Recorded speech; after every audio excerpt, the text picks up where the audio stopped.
Չեմ հարգում շանել, որին չարտերը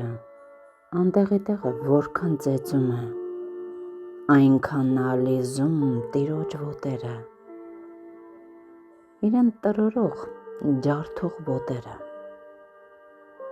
և կծելու տեղը լոկ կաղկանձում է, եկեք միասին չհարգենք նրանց, ովքեր սերտում են ոչ թե դատում, ճառում են, բնավ չեն կշռադատում, ովքեր չեն ջոկում ոչ թացը չորից, ոչ էլ տարբերում անդունդը ձորից, ովքեր գտածի տառն են ընթերցում, ովքեր քնածին մեռած են կարծում, և ովքեր կարծում են ծուխը հրաբուխ, իսկ լացը հարբուխ։